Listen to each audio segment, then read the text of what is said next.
வணக்கம். நாங்கள் கொண்டு வந்திருக்கக்கூடிய மும்மொழி கொள்கையை நீங்கள் ஆதரித்தால்தான் உங்களுக்கு நிதி வழங்கப்படும் என்று ஒருவன் கொக்கரிக்கிறான் இல்லையா? மத்திய அமைச்சராக இருக்கக்கூடிய தர்மேந்திர பிரதான் என்று சொல்லக்கூடிய நபர் கும்பமேளாவில் காசி தமிழ்ச்சங்கத்தினுடைய நிகழ்வில் பங்கெடுத்து கொண்டு அங்கு செய்தியாளர் சந்திப்பில் சொல்கிறான். என்ன சொல்கிறான்? நாங்கள் சொல்கிறத கேளு, அதுக்கப்புறம் உனக்கு நான் நிதி கொடுக்கணும் வேண்டாங்கிறத நாங்கள் முடிவு பண்ணிக்கிறோம் அப்படின்னு ஆணவ போக்கில் பேசினான். ஆனால் இன்றைக்கு தர்மேந்திர பிரதான் என்ன நடந்திருக்கு தெரியுமா? தமிழ்நாட்டிற்கு நேற்றைய தினம் வரணும். தர்மேந்திர பிரதான் கடைசி நேரத்தில் அந்த பயணத்தை ரத்து செய்திருக்கிறார்.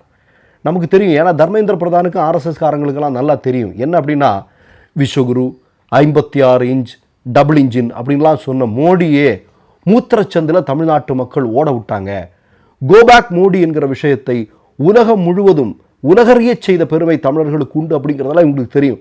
இப்போ தர்மேந்திர பிரதான் மொழி மேலேயே நீ கை வைக்கிற, அப்போ நீ தமிழ்நாட்டுக்கு வந்தால் தமிழ்நாட்டு மக்கள் எப்படியெல்லாம் கொந்தளிப்பாங்க அப்படிங்கிறது தெரிஞ்சிருக்கு.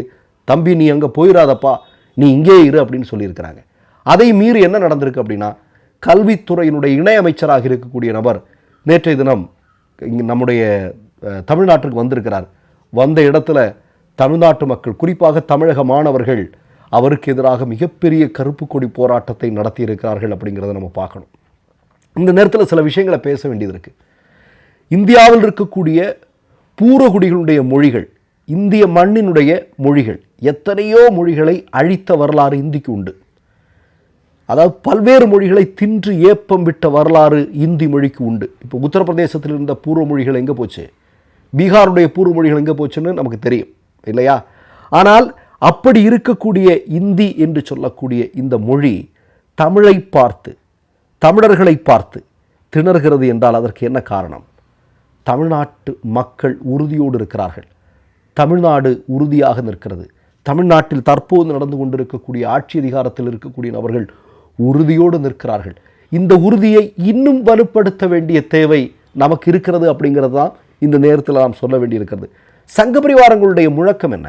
சங்கபரிவாரங்களுடைய முழக்கம் என்கிறது இந்தி, இந்து, இந்துத்துவா. இதானே இவங்களுடைய முழக்கம். இவங்களுடைய எஜமானர்களுடைய முழக்கம் என்ன? ஒரே இனம், ஒரே மொழி, ஒரே கலாச்சாரம். இதுதான் ஆர்எஸ்எஸ்னுடைய கொள்கை.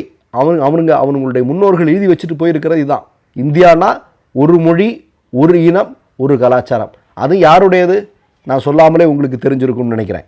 அப்போ இதை எப்படியாவது இங்கே நிறுவுவதற்கு தமிழ் ஒரு தடையாக இருக்கிறது, தமிழ்நாடு ஒரு தடையாக இருக்கிறது. அப்போ இதுக்கு எதிராக ஏதாவது பண்ண முடியுமா அப்படிங்கிறதான் இவர்களுடைய திட்டம். ஆனால் அது நடக்குமா? நாட்கள் செல்ல செல்ல நீங்கள் பாருங்களேன், இந்தி மொழிக்கு, அதாவது இந்தி ஆதிக்கத்திற்கு எதிராக மிகப்பெரிய அளவில் தமிழ்நாடே ஒன்று கூட. இப்போ பாருங்க, எடப்பாடி பழனிசாமி இப்போ கொள்கை ரீதியாக திமுக எதிர்கட்சியாக இருக்கலாம், ஆனால் மொழிக்குன்னு ஒரு பிரச்சனை வரும்போது நாங்கள் வர்றோம் அப்படின்னு சொல்கிறாங்க. அதான் ரொம்ப வரும். மாநிலத்திற்கு ஒரு பிரச்சனை அப்படிங்கிறபோது நான் வர்றோம் அப்படின்னு சொல்கிறாங்க. மொழி விஷயத்தில் ரெண்டு பேருக்கும் ஒரே கருத்து வருது. அதுதான் தமிழ்நாட்டினுடைய பலம். அதை நாம் ஒருபோதும் விட்டுவிடக்கூடாது அப்படிங்கிறதான் முக்கியமான செய்தி. இந்த நேரத்தில் ஜவஹர்லால் நேரு அவர்கள் சொன்ன விஷயத்தை நம்ம இந்த நேரத்தில் பார்க்க வேண்டியது இருக்குது. அவர் என்ன சொன்னார் அப்படின்னா, இந்தி பேசாத மாநிலங்களில் உள்ள மக்கள் விரும்பும் வரை, அதாவது இந்தி பேசாத மாநிலங்கள் இருக்கக்கூடிய மக்கள் விரும்பும் வரை ஆங்கிலம் இந்திய அரசின் ஒரு ஆட்சி மொழியாக நீடிக்க வேண்டும். இந்த விஷயத்தை, இந்த நேரு சொன்ன இந்த விஷயத்தை, இந்த உறுதிமொழியை நடைமுறைப்படுத்த வேண்டிய தேவை கண்டிப்பாக இருக்கிறது இல்லையா? ஏன்னா நான் என்ன சொல்கிறேன் அப்படின்னா, இந்தியாவில் ஏறத்தாழ ஒரு 39% பேர் இந்தி பேசுகிறாங்க. ஏறத்தாழ 61% பேர் தமிழ், மலையாளம், தெலுங்கு, கன்னடம், இன்னபிற குஜராத்தி, மராத்தி இப்படிங்கிற மொழிகளை பேசுகிறார்கள். இந்த இடத்துல பொதுவாக நீ இந்தி தான் அப்படின்னு சொல்ல வர்றதே ஒரு சர்வாதிகார மனப்பான்மை. இதன் மூலம் ஆர்எஸ்எஸ் என்ன விரும்புகிறது? இந்திங்கிற இடத்துல சமஸ்கிருதத்தை கொண்டு வருவது. சமஸ்கிருதத்தை கொண்டு வந்தால் சமஸ்கிருதம் இன்றைக்கி எங்கே இருக்குங்க? இலகணேசன் நேற்றுக்கு பேசுகிறான். என்ன பேசுகிறான்? சமஸ்கிருதம் உலகளாவிய மொழின்னு என்னென்னவோ பேசுகிறான், வடை சுடுறான். என்ன பேசுகிறது இவங்ககிட்ட? நான் சொல்கிறேன், இதில் மிகப்பெரிய ஆபத்துகள் இருக்குது. அதில் சில விஷயங்களை மட்டும் நான் சுட்டி காட்ட விரும்புகிறேன். ஒன்று என்ன அப்படின்னா, இந்திய தேசியத்தினுடைய ஒற்றுமைக்கு மிகப்பெரிய பாதிப்பு ஏற்படும். இப்போ இந்திய திணிக்கிறதுனால தென்னிந்திய மக்களிடமே வெறுப்புணர்வை ஏற்படுத்தி தேசிய ஒற்றுமைக்கு அதை பாதிப்பு ஏற்படுத்தும் அப்படின்னு வல்லுநர்கள் சுட்டி காட்டுறாங்க. அதே மாதிரி கல்வி வாய்ப்புகளில் ஏற்றத்தாழ்வு. நீங்கள் பார்த்தீங்கன்னா இந்தி பேசாத மாநிலங்களை சேர்ந்த மாணவர்களுக்கு மத்திய அரசு தேர்வுகள் மிகப்பெரிய பாதிப்பை ஏற்படுத்தும். யாராவது மறக்க முடியுமா? அதே மாதிரி வேலை வாய்ப்புகளில் பாகுபாடு. இப்போ நான் அடிக்கடி இந்த ரயில் பயணங்கள் போகிறதுனால நமக்கு தெரியும், முன்னாடி எல்லாம் மோடி ஆட்சிக்கு வர்றதுக்கு முன்னாடி வரைக்கும் ரயில்வேல எடுத்தால் தமிழர்கள் நிறைய பேர் இருப்பாங்க பெரிய பெரிய பொறுப்புகளில். ஆனால் இன்றைக்கு பார்த்தால் அப்படி இல்லை. எல்லா இடத்துலையுமே இந்தி பேசக்கூடிய நபர்கள் பெரும்பாலும் அமர்த்தப்பட்டிருக்கிறார்கள். அதை நான் கண்கூடாக பார்த்துருக்கிறேன்.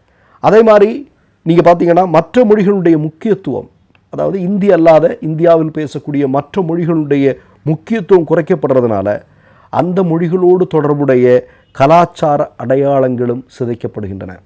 இப்போ திருப்பரங்குன்றத்தில் நடந்த செய்தி தெரியும் இல்லையா? அதுக்கப்புறம் ஸ்ரீனிவாசன் சொல்ல ஒருத்தன் என்ன பேசினா அப்படிங்கிறது தெரியும் இல்லையா? இப்போ இன்னைக்கு கூட நான் பத்திரிகையில் பார்க்குறேன், ஒரு புகழ்பெற்ற ஒரு இந்து கோயிலில் ஆடு கோழிகள் பலியிடப்பட்டு அவர்கள் படையில் வைத்து கொண்டாடக்கூடிய நிகழ்வு.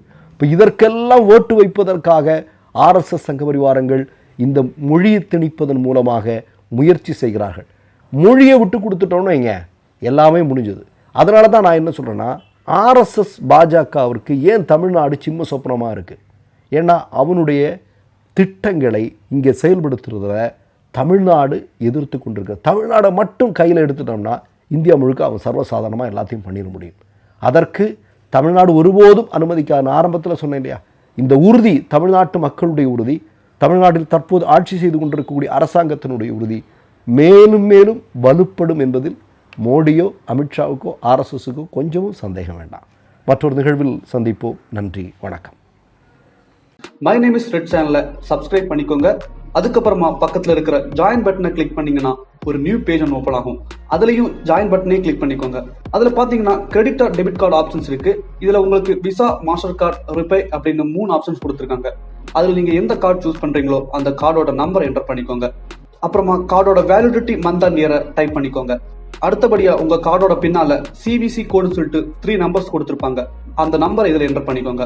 அப்புறமா அட்ரஸ் அண்ட் இன்ஃபர்மேஷன் என்டர் பண்ணிட்டு பைங்கிற பட்டனை கிளிக் பண்ணிக்கோங்க. ஒருவேளை உங்க கார்டு நம்பர் இன்வாலிட்னு காமிச்சிச்சுன்னா உங்க கார்டுல இன்டர்நேஷனல் யூசேஜை எனேபிள் பண்ணுங்க.